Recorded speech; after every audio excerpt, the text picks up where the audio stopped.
Hello, everyone. I hope you can hear me. Welcome to our questions and answers with myself, our executive director, Alex Doty, and our board chair, Jim Barnett. So we're super excited to talk to you guys about just what's been happening with us.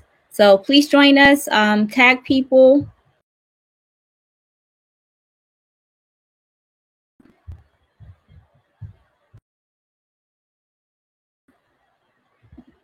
Yes, so tag people and we'll be there shortly.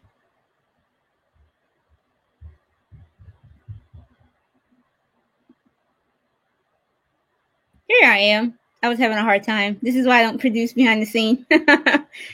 Okay, so welcome everyone. Like I said, I'm Lula Defersha, and I'm super excited to host this question and answer more so a dialogue, a panel discussion with myself, Alex, and Jim, just to talk to everyone about just how the COVID response that we had, our recent protests, how we respect and understand it, and also what our strategic plan is moving forward, and some exciting stuff that we have planned out for our city, for our community, and also as an organization. So I'm going to bring up Alex Doty. Hi, Alex. Hi there, Lula. I was struggling with the production part, so I'm here. I'm excited because I come in once a week to pick up the mail at the office. So I do miss the office. It was nice to see you in the background. It's been so long. How are you doing? I am safe and well. Family is safe and well. I am angry, and when I can find the space for it, sad. So there's a lot going on, but have been looking forward to this conversation with you and to include our board chair, Jim Burnett, and have all of us talk a little bit about what our experience has been the last week. I'd like to hear from Jim about what things have been like along the area where he works in West Philadelphia. Right. So shall we bring Jim in here? Let's bring our special guest. I'll bring him up. Hello. Hi, Jim. You are muted. I'm going to, if you can. Hello. How are you? Good. How are you? Welcome. I guess this is your first question and answer with us. We have done this. It is. So we're super excited to have you and just check in to see how you are doing. I am doing pretty well today. This weekend was a bit challenging, and I think every day that I guess there is no more normal. So normal goes away. It's just a bad word at this point. And I think resilient is what I've been through a lot of this. I did have a COVID test today. Not because I'm sick or feel sick or anything, but I happen to live in Delaware, and our governor wants everybody to get a test. So went to our neighborhood park and recreation center. It is a combination of both, and they were doing testing, and it took no more than 5 minutes, and we were in and out. So we'll get the results in 3 days, and you can ask me again at that point how I feel. I definitely will. I saw I haven't done it, but I did see some videos of how the test was being conducted. Is it just like the video when they're putting like the big? Actually, we didn't use a nose swab. We did an oral swab. So from what I'm hearing from other people, that is a little bit better than the nose swab. Oh, that's good to hear. Okay, I didn't even know they had that. That's awesome. Yeah. So, Alex, do you kind of want to lead us into you kind of mentioned it earlier, just the layout of our conversation for the day? So, Jim, just give us a little bit of background of where you work and what that's been like for this week. Sure. Got some things going on. Lunch is getting served. I run the West Philadelphia Financial Services Institution. We are a community development lending organization, which means we make loans to small businesses. We also happen to own the Park West Town Center along with the Goldenberg Group. And unfortunately, our center in West Philly at 52nd and Jefferson Street was severely damaged as a part of all the looting and things that were going on this past weekend and I guess into Monday. The difficulty that we've experienced has been around the impact on the neighborhood. There are so many levels of conflict and confusion within me that it's just hard to kind of measure and also to kind of go through that resiliency thing that I just referenced all at one time. And so you're kind of on this anxiousness about, okay, we own this property, so we want to take care of our asset because this asset provides income to the organization that we use to pay salaries, that we use to hire 30 high school students over the summer, that we use to make small business loans to the same businesses that unfortunately were negatively impacted by the similar looting. So you have that, and then you have what happened to George, and you're trying to weigh and measure all of these things internally, and then you continue to have your own anxiety. And as I said, you still have COVID behind all of this, where we have to kind of stay at home and originally started this whole stay-at-home thing in my basement. I've at least been allowed to move up to the to the main floor. I was actually outside earlier, but my wireless connection was not well, because I was hoping to be outside when you guys came on, but that didn't work out. So I'm doing good, and our organization will survive this. And we're hoping to be able to provide some additional support to the small businesses that were impacted. Yeah, that's a lot to process. Alex and I had this long conversation Monday, and I appreciated you for reaching out just to say, how are you? Which meant a lot. And like you said, Jim, I was very conflicted with my emotions as well. It was just like so many different things happening all at the same time, and still having to show up, for yourself and others. And you run an organization, so that's different as well. Showing up to work, make sure that your loved ones are okay while being uncertain about what's happening in the world, especially in your community, and seeing people that I knew, in tears because they can't pick up their prescriptions from their local Rite Aid. Right. And it was just so many different emotions, and it was very hard to process. I think yesterday was my first time just finally just kind of breathing and being more hopeful. But for the past 2-3 days, honestly, the past week, it was tough. It was really, really tough. Mm-hmm. And I still don't know how to articulate really how I feel just yet. And it changes. Like Alex told me this morning, he was just like, it's a roller coaster. Like, just don't feel like just because you're happy right now, you have to keep that up. And I appreciated hearing that, because who knows what's going to happen tomorrow. We don't know. We can't control it either. So, and that's the big thing. So, yeah. So I can relate. And I'm sorry to hear about your property and the damage that occurred to it. Yeah, and the other thing that's really confusing too is the fact that we now have the National Guard on our property too, right? So it is a deterrent, but it is also sad that when you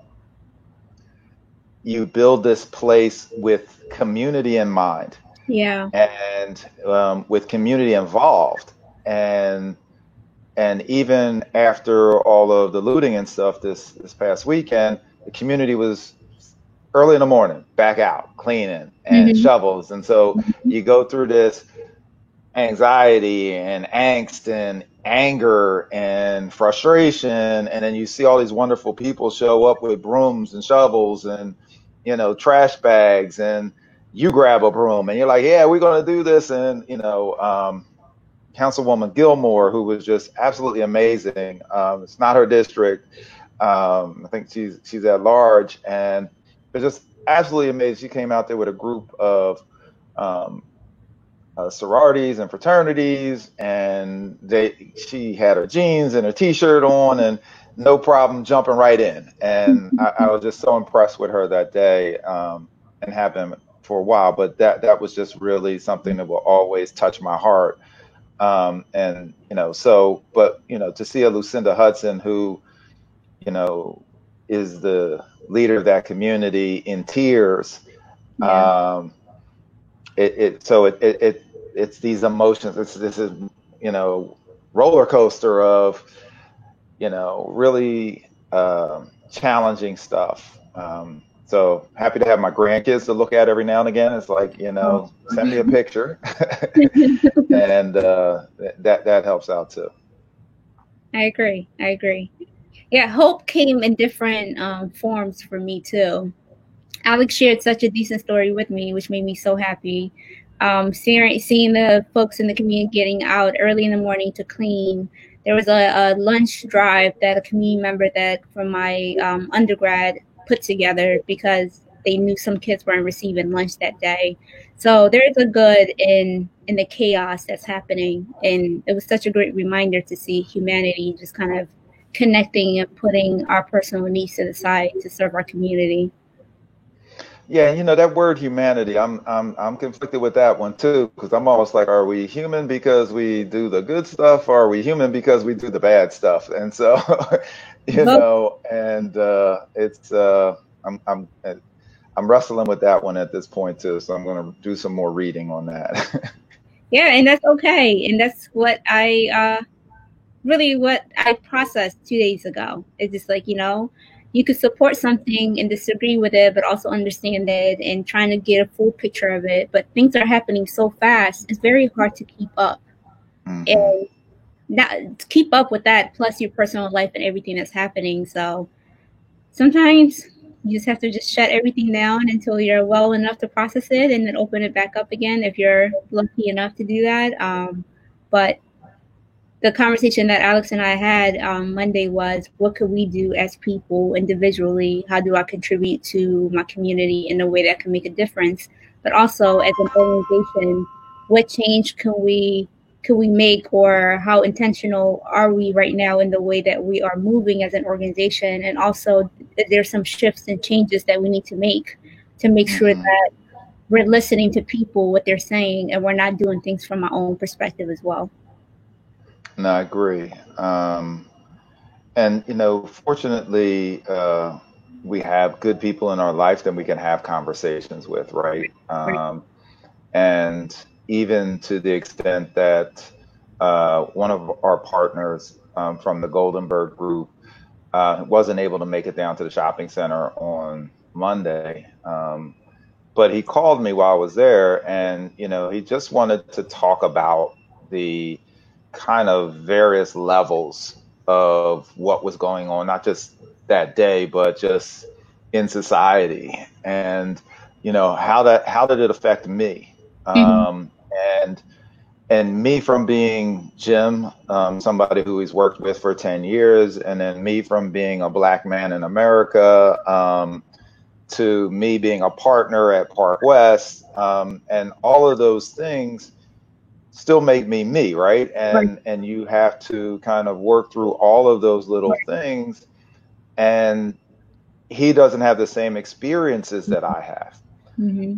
But what I appreciated was his willingness to call and check in, and just to make sure, not to make sure, but to be interested in the fact that, here an incident happened that both of us were economically impacted by, but emotionally and socially, we're definitely impacted by it in different ways. And he wanted to understand what that was for me. Mm-hmm. So having relationships like that Mm-hmm. and people in your life like that you can trust to be open with and be Mm-hmm. vulnerable with your feelings helps to go a long way. It really does. And you brought up such a great point about the different roles that we play. And usually you're thinking from so many different perspectives. And like you said, you being a Black man and then like me as a Black woman, that's like so many emotions there. And then there's a professional side of it. And then there is just a side of me being a wife of married to a Black man. Like every time he goes out, or even recently we started jogging about 2 months ago, and you saw what happened there. So being aware of what we're wearing when we go out to make sure others are comfortable being around us, or going out of our way to acknowledge others when we're running. And like, Mm-hmm. they're the things that like a lot of people don't think about. But one time, and he's very conscious. My husband name is Brandon, and he was wearing a black hoodie. I was like, nope, change that. He's like, like you can't wear that. Like what are you thinking? Or knowing that we have to go running between like 3 and 5 p.m. when now it's summertime, so the light is out a little bit longer. But to make sure you're not out later than that, or running in the routes that where people are familiar with us, so they're comfortable with us like running to different neighborhoods because the gyms are closed right now. So it's a lot of like thinking process that go into things that might be very simple to others. But that's exhausting. Oh yes, it is. To have to do that all the time. Mm-hmm. And we try to do, at least let me talk to myself. I try to, you get in a car and there's not a day that I get in a car and have to drive to Philadelphia, live in Wilmington, I have to drive to Philadelphia, that I'm not looking for the police. And that, not that I'm doing anything, I'm just driving. Every now and again I hit 80 because, but it's not that other people aren't moving at the same pace that I am. Right. But when I do see a car and the first thing that comes in my mind is, what am I doing wrong? Right. And what do I need to adjust in my behavior to make other people feel comfortable? And that is exhausting. It really is. To have to do that all the time. Yeah. And there's no reason that we should. No. And that's why I think there's a level of like, just I'm hearing people's pains, people out in the street and protesting. It has been like an ongoing thing, and it's like almost the perfect storm has been like brewing for so long, especially with COVID happening, pandemic, people losing their jobs, and homes being affected, kids being out of school, parents have to be teachers and caretakers at the same time. It's so much happening all at once that, and then you add this to it, and it's just like, it's like, how do people respond? Like as a human being, like how do you respond? And then you have so many different ways of protesting that has happened over the years, where you have been told like, this isn't it, like, don't do this, like this is not the way to do it, but no one is telling you what the right way is. But every time you do it, this isn't it. And that's crazy too, because and I think Alex and I talked about this the other day. You guys disappeared or something. I'm here. You just have to say no. So this is my first time to audience, so please forgive me. My daughter called me in tears, and she didn't know what had happened, but she was going through her own stuff, and she lives in Dallas. So again, what she's going through down there versus what I was going through here, and then literally at the same time that she calls me, I'm helping folks clean up with this stuff, and she's crying, and it had nothing to do.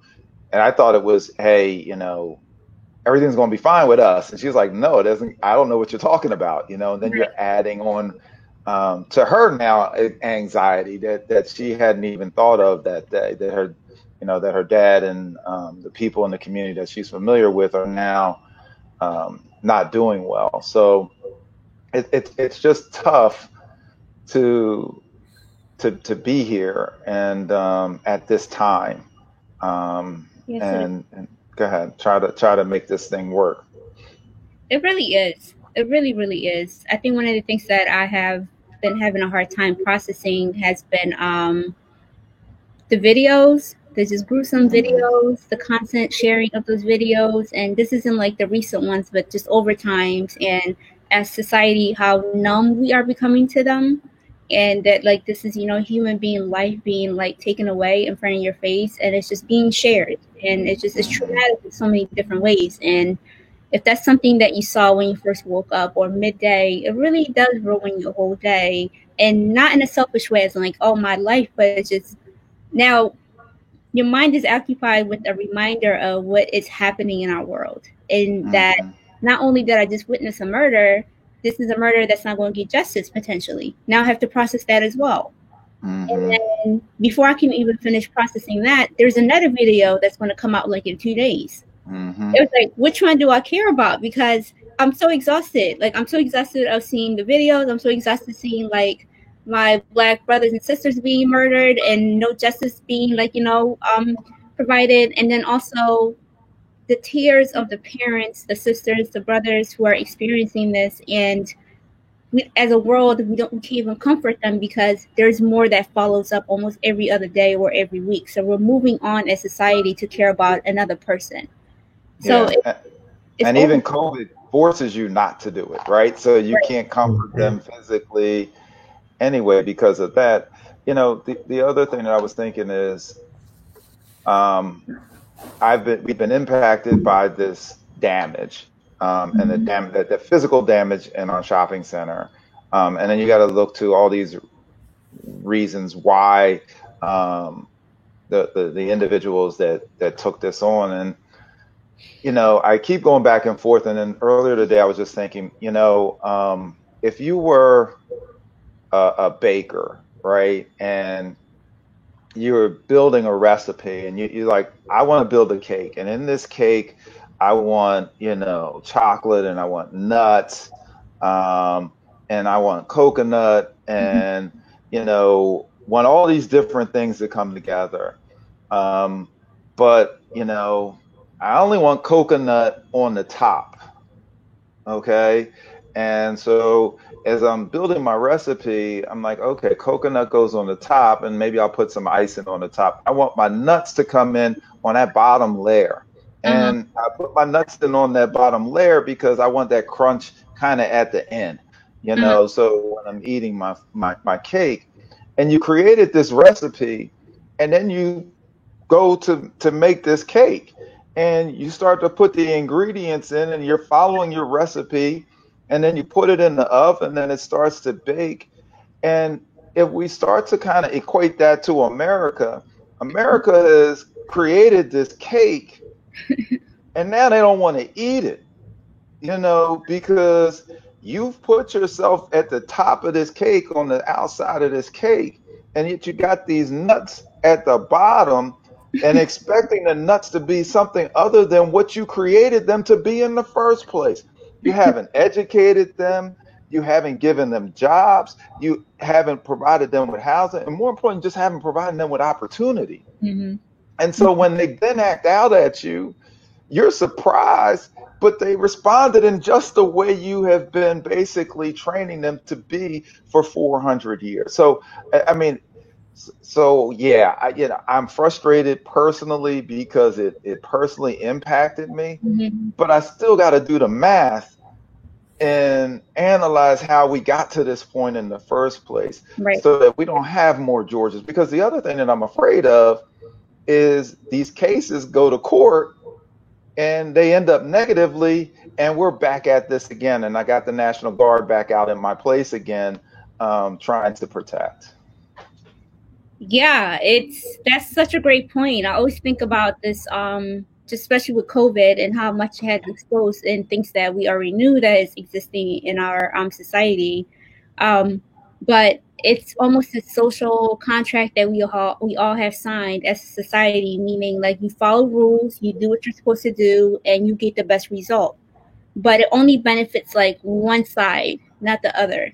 So when you have robbed and not provided the opportunities or neglected that contract fulfillment for another side of the group, and you're expecting them to comply with it, it's almost impossible. It doesn't work that way.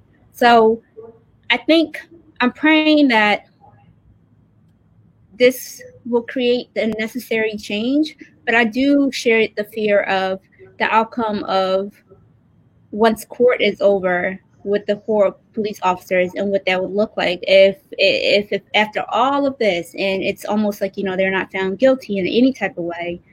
I think we'll be back to where we are. And I'm not I know what the message is, the message that sends. So where do we go from there? I have no idea. And that's exhausting to think about. And we're trying to think like a couple of months, a year ahead, the unknown, but because you have to think about it, because that has been like shown to be true. Every time you get your hopes up, the outcome is always different. Right. So you mean to tell me that the outcry, the amount of campaigning that has been done, the world coming together saying we condemn this, we are not part of this, and then the message is like, yeah, but not this time, maybe next time.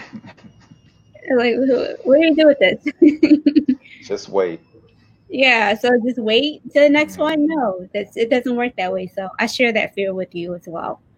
But so yeah, that has been my emotions for the past couple of weeks, and lack of sleep, the thought process that we just shared of there's so many different parts, because it's just not one thing. It's not just about the protest, but it's just the layers of different things that led to it, and also your loved ones emotionally being affected by it as well, and you having to be a strong person for the most part.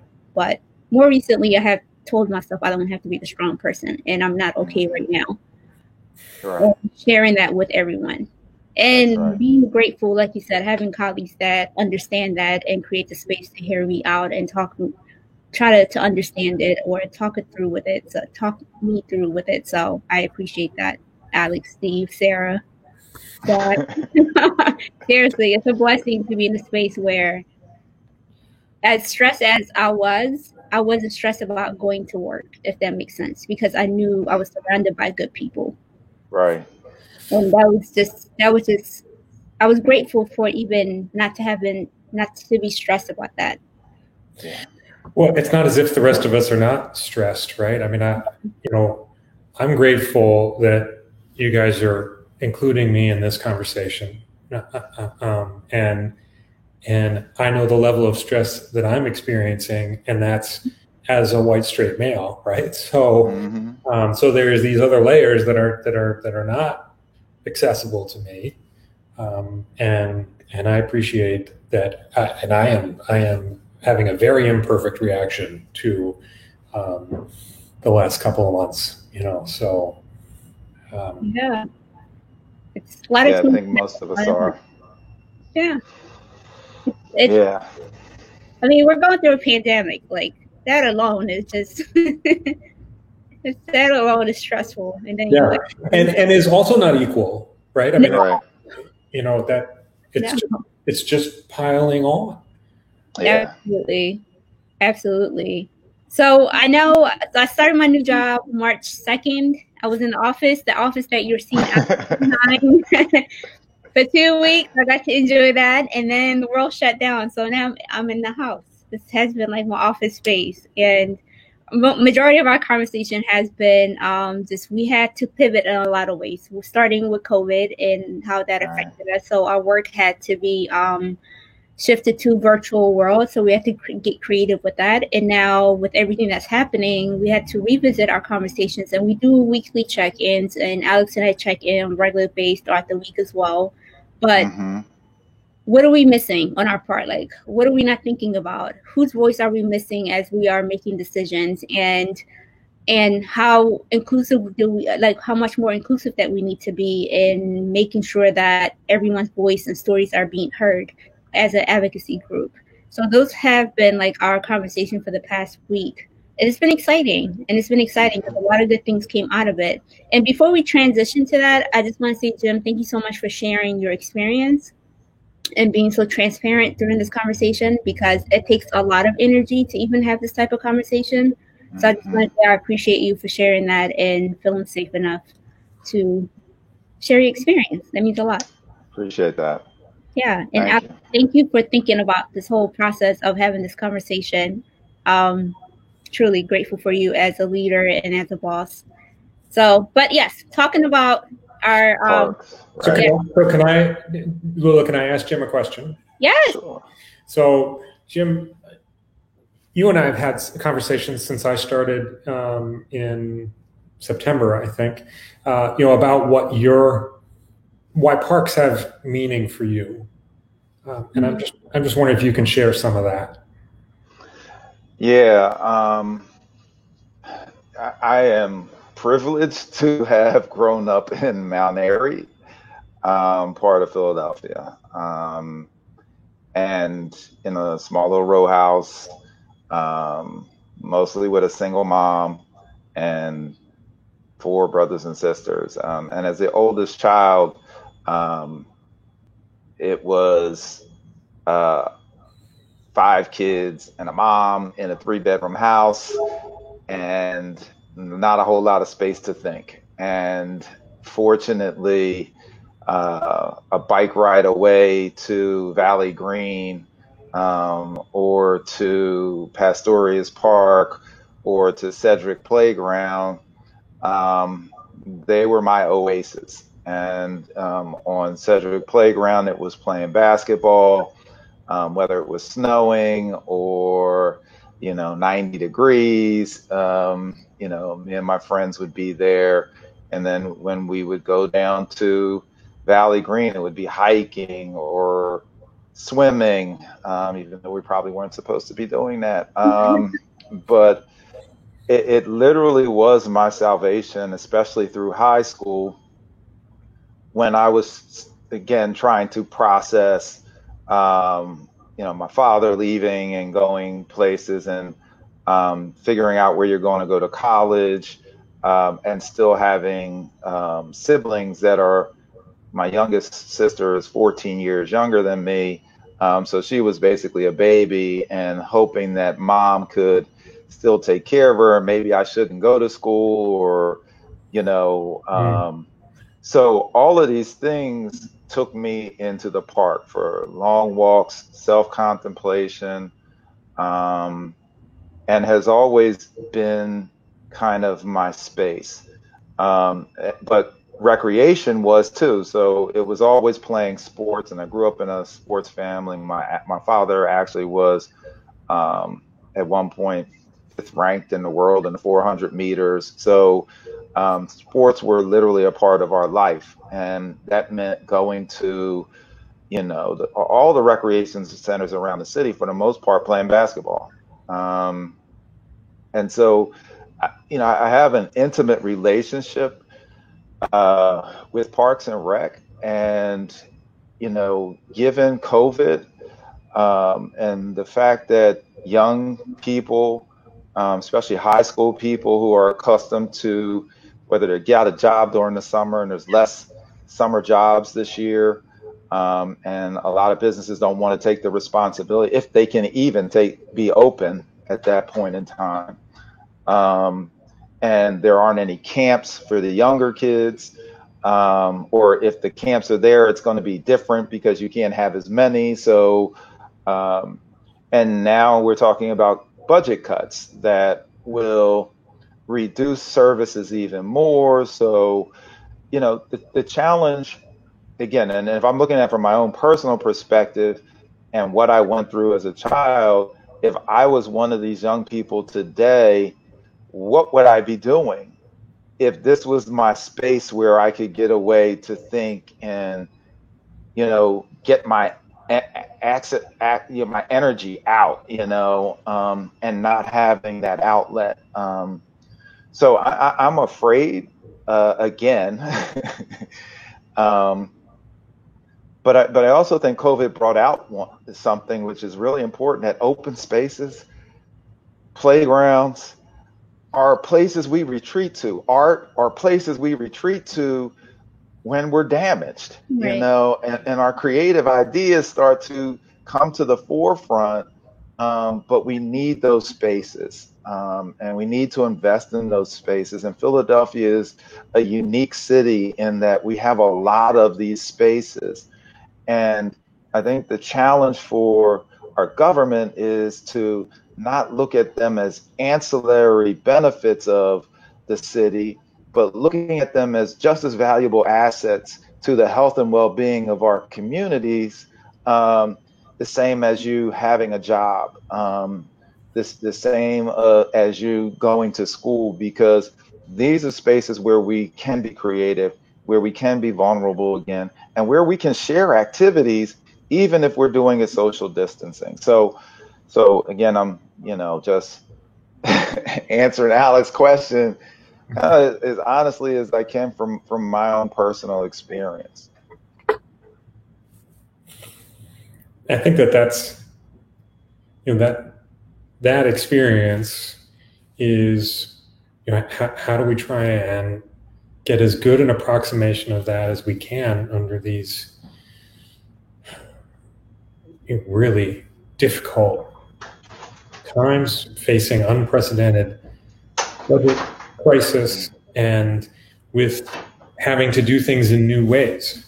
Mm-hmm. So summer camps, as you say, are not going to look like they did in the past. It's likely that rec centers this summer will be available to campers, but not available to anyone else. Mm-hmm.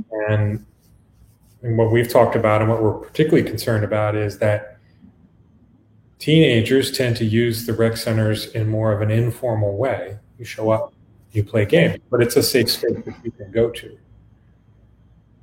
That safe space is not the same. No.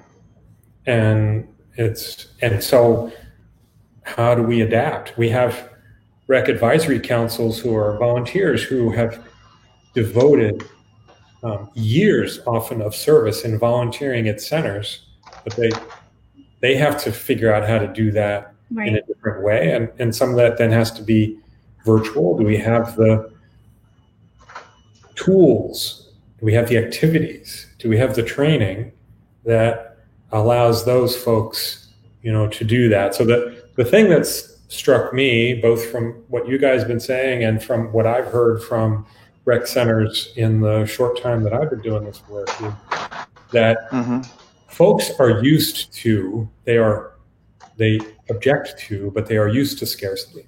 Mm-hmm. And so it is resolution, it is resilience, and it is creativity Mm-hmm. that gets you results out of not enough resources. And so we're going to be calling on that skill and calling on that commitment, that drive, that resiliency very heavily over the summer. And so how can the Parks Alliance try and make that, how do we support that, right? And one of the things that we've all talked about, Lou and I certainly talk about it, we've talked about it as a board, is that this is an organization that has 2.5 staff. And so in the midst of this, we have scarcity. And so we have to take inspiration from those rec volunteers to figure out how we do this, but also then we've got to figure out the ways in which we can have the most impact and be the most, get the most out of those dollars. Because it's not just about putting your head down and running into the wall, right? It's also about trying to figure out how is there a way to get over the wall? What's the, how is it that we can activate the creativity of folks who are trying to solve these problems in their neighborhoods? So agreed. That was me talking a lot. That's good stuff. But so what we're excited so about. let me ask you guys a question. Yeah. So what are we doing? Yeah. Okay. So we have looked at our Tools for Heroes program that we ran this spring, and that series of mini grants both was useful to the centers that got it, although COVID interrupted us distributing those tools and being able to use those tools, right? So we'll be able to get back to that, I think, now that we're entering into yellow phase, perhaps tomorrow. So in looking at that, and then also trying to think about the fact that rec centers are really hyper-local, right? There's no Wissahickon of rec centers, right? There's no Rittenhouse Square of rec centers. And so rec centers really depend on drawing resources from the community that's right around them. Right. And so if we have under-invested in a neighborhood, and then we turn around and say the way for you to get out of it is that you've got to find your own resources in your neighborhood, that doesn't work. And I think what the Alliance has recognized that for a number of years, and my predecessor George Matysek did a lot of thinking and work about how it is that you try and take that on. And what we learned from some of that work is if you're trying to build up each rec center to kind of have its own group, its own nonprofit, trying to manage all that doesn't really get there. Plus, you might be better at fundraising, but the circle that you're trying to fundraise from hasn't gotten any bigger. Right. So how do we try and turn this into something where I think that there are people who want to give and want to support this kind of work the same way that people love to donate to schools through Donors Choose. And sometimes you're doing that because it's your kid's school. Right. And sometimes you're doing that because you want to support great projects at schools that need it. So we can't get to, Donors Choose is this huge operation that, we can't get anywhere near that in a day. But we can do mini grants. And I think we can find ways to fundraise from a larger population to come in and try and talk about, we're going to follow best practices and we're going to be responsible with the money, but we're also going to give folks at those rec centers the toolkit that they need to find the solutions that are right for their neighborhood, that resonate for the population that's there. So that's the aspiration, right? That's where we would like to get to be. We're gonna get there. Sometimes we're gonna do it right. Sometimes we're gonna misstep, but we want to hear from people, as we're doing that. And we've been sort of developing this idea over the last couple of weeks. We're kind of tooling with it, and then we had all of the turmoil, unrest, anger. I need to come up with I need some help figuring out what the right label is for that. And so to me, I think that, we'd like to hear whether this sort of still makes sense, but to me, that just upped the urgency on the need for this work. Yeah, I absolutely think it makes sense. And I'm excited for our team to, as small as it might be, to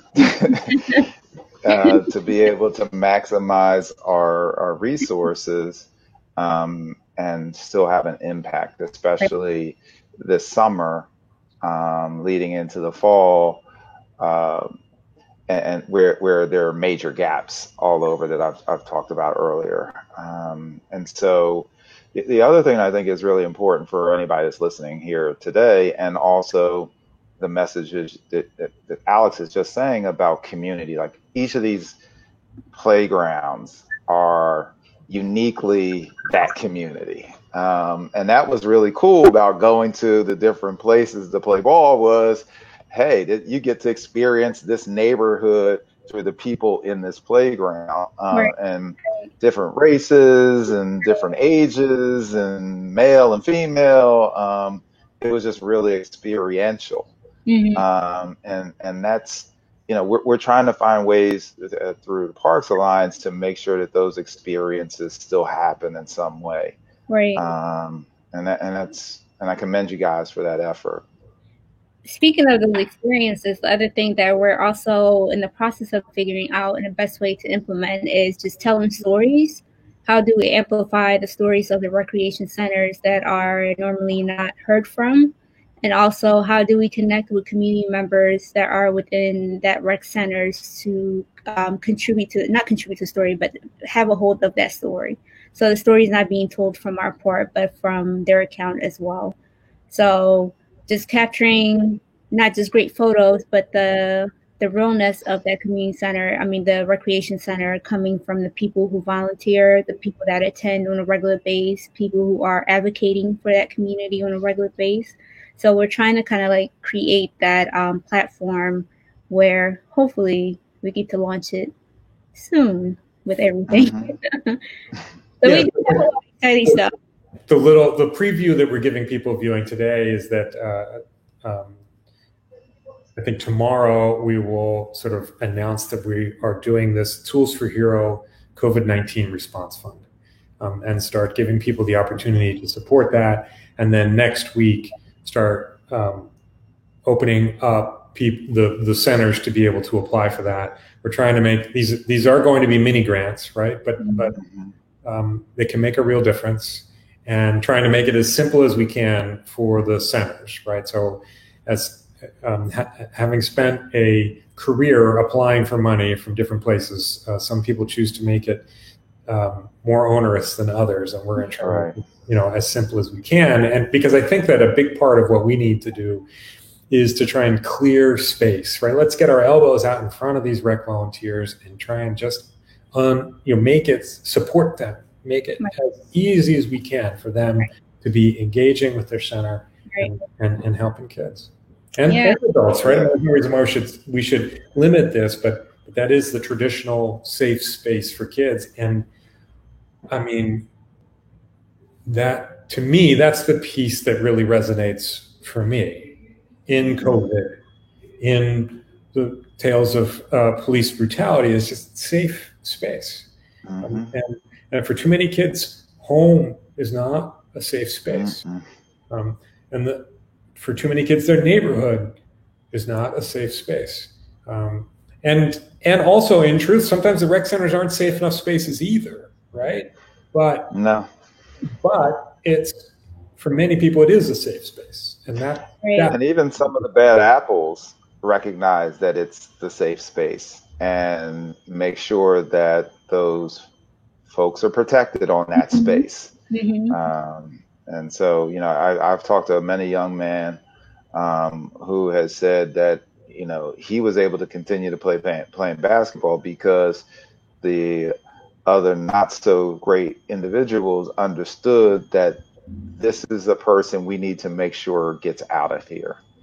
And they protected that individual and made sure that happened. Yeah, and that's so true. And especially with school being shut out, because school for a lot of people is safe space, and summer with the weather getting nicer and school being out, people are going to want to have a place to go to. And we're hoping also, as we're taking care of a lot of the leaders, we're providing the necessary training for them, so they're able to cope and provide that support to the kids that they're supporting. It will be almost unfair to put them in a position to give, and they're not receiving the support that's necessary for them to also connect with other leaders, but also grow and feel comfortable and have the necessary tools to be able to give back. And I think Parks and Rec has identified this and is taking steps. I think that's one of the things I like about a partnership with Parks and Rec, is that I think we're on the same page about where we want to get to. That then makes our call to action sort of even more urgent, because Parks and Rec wants to be able to do this. And with a $12 million cut to their budget, that they can. Now we're fighting to try and get, can we get a couple million back? But a win is going to be, $3 million back? That's an accomplishment. There's $9 million that's gone. That's right. And there's no way we can make up for that, but we have to do something, right? Yeah. We have to do our best, and we have to meet the urgency and the resilience of the people that are in those rec centers, right, volunteering, and rec leaders and right, staff who are doing this work. That's right. kind of the call, and that is, I think, to me, that's what I find inspiring, and that's what I find intimidating. That is they're setting a high bar. Often, all of us doing it in ways that are, imperfect, and sometimes struggling to meet needs, but people who care deeply about the center, their communities, and about the people that go there, and they deserve my full effort. You guys deserve my full effort, and I'm grateful to be in a place and in a job where that has meaning. I agree 100%. Yeah, I agree with you too, Alex. I think we've had a tumultuous as an organization. If you remember, or you weren't here, so you can't really remember, but Alex came on board after the organization lost all of its staff, essentially, and has done an amazing job to redirect us and take on activities that would start to recognize community, the people in those communities, and the spaces in which they gather and enjoy in Philadelphia, and those being our parks and our recreation centers. But making sure that we acknowledge those heroes that are there, and how do we build and provide those resources for them and support our Parks and Recs department. Right. Because you're right. Every time that we've talked to them and we come up with these ideas, it's like, hey, we were already thinking about that. I'm glad you guys are thinking about that. How do we work together to make this happen? And it's so exciting when, your thoughts are validated, and that it's, we have the challenge of money right now. And, we have the challenge of illness and death. But I think, again, we have to maintain the asset value of our parks and recreation centers, and not put them at that bottom of that cake, right? Because if we don't invest in them, don't put a little sugar down there, we're going to run into continued problems, and they're no longer going to be those safe spaces that we just talked about. Very true.